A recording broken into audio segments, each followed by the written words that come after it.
Saran Kim Panggon kepada Federasi Malaysia atau FAM agar mengikuti cara Indonesia menggunakan pemain keturunan dalam membangun tim nasional bukan isapan jempol belaka. Malaysia mulai mencari pemain keturunan untuk dijadikan pilar andalan tim nasional lewat jalur naturalisasi kewarganegaraan. Kegelisahan Kim Panggon akan kekuatan tim asuhannya coba dijawab meski belum keluar langsung dari Federasi Malaysia.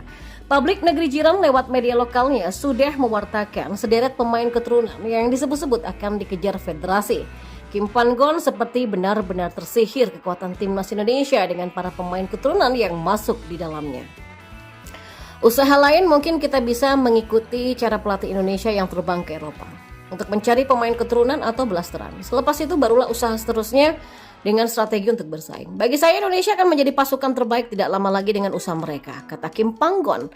Sementara itu media lokal Malaysia Makan Bola mewartakan bahwa 3 pemain keturunan asal Belanda berpotensi untuk dinaturalisasi dan membela tim nasional.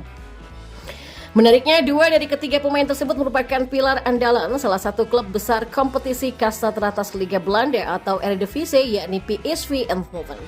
Kedua pemain yang dimaksud adalah Robin van Duiven dan Jason van Duiven. Khusus untuk Jason saat ini disebut masuk skuad utama tim.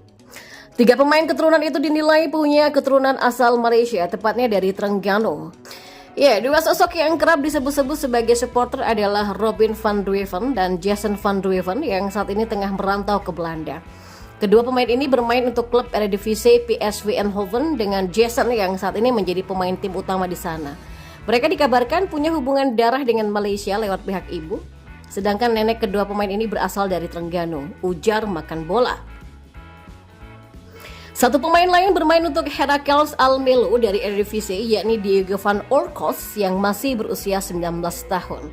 Meski begitu hingga saat ini belum ada kepastian terkait naturalisasi ketiganya. Namun media lokal menjamin ketiganya masuk skuad utama timnas Malaysia jika berhasil dinaturalisasi. Pemain lain yang punya darah Terengganu adalah Diego van Oorkos yang baru berusia 19 tahun. Pemain Heracles Almelo di Eredivisie ini juga merupakan tonggak versatile yang boleh beraksi pada beberapa posisi di lini penyerangan, tulis Makan Bola. Memang pemain keturunan sebenarnya bukan hal yang baru bagi Malaysia. Sebelumnya laman Fruto for Talents memberikan informasi cukup menghebohkan. Mereka menyebut Emil Smith-Rowe dari Arsenal dan Dewsbury Hall, yaitu mantan Leicester City, punya darah keturunan Malaysia. Dan memang menarik untuk dinantikan sebagaimana kelanjutan naturalisasi pemain keturunan untuk timnas Malaysia. Akankah Kim Panggon mendapatkan hal yang diinginkan atau tidak? Kita beralih ke informasi bola selanjutnya. Kisah yang cukup ironis mungkin memang layak disematkan kepada kiper keturunan Indonesia Iran Amerika, Cyrus Margono. Pasalnya kiper berusia 22 tahun ini tidak kunjung mendapatkan pemanggilan ke timnas Indonesia meskipun sudah resmi menyandang status WNI sejak bulan Maret kemarin. Menyadur laman dari berita suara.com, kiper yang melakoni proses naturalisasi lewat jalur pengambilan kewarganegaraan karena telat memilih warga negara di usia 21 tahun tersebut memang bukan menjadi pemain yang cukup diprioritaskan oleh Shin Tae-yong. Hal ini terlihat dari proses naturalisasinya yang sama sekali tidak didampingi oleh pihak PSSI atau bisa dikatakan melakukan proses naturalisasi secara mandiri. Kondisi tersebut beralasan karena kiper yang pernah membela klub asal Amerika Serikat UK Whitecaps tersebut memang bukan menjadi pemain yang diminati oleh Shin Tae-yong, kendati dia secara personal sangat ingin sekali membela timnas Indonesia. Statistik Cyrus Margono bersama klubnya saat ini yakni Panathinaikos memang cenderung biasa saja. Melansir dari laman transfermarket.co.id, Cyrus Margono di Super League kedua atau kasta kedua Liga Yunani musim kemarin hanya menjadi kiper pelapis dan turun dalam 8 laga pertandingan. Dari 8 laga tersebut dia kebobolan sebanyak 12 kali dan hanya mencatatkan clean sheet sebanyak 1 laga. Statistik tersebut kemungkinan besar yang membuatnya sama sekali tidak dilirik oleh Shin Tae-yong saat ini yang lebih memilih kiper-kiper dari Liga Indonesia seperti Hernando Ari, Adi Satrio, dan Nadeo Argawinata.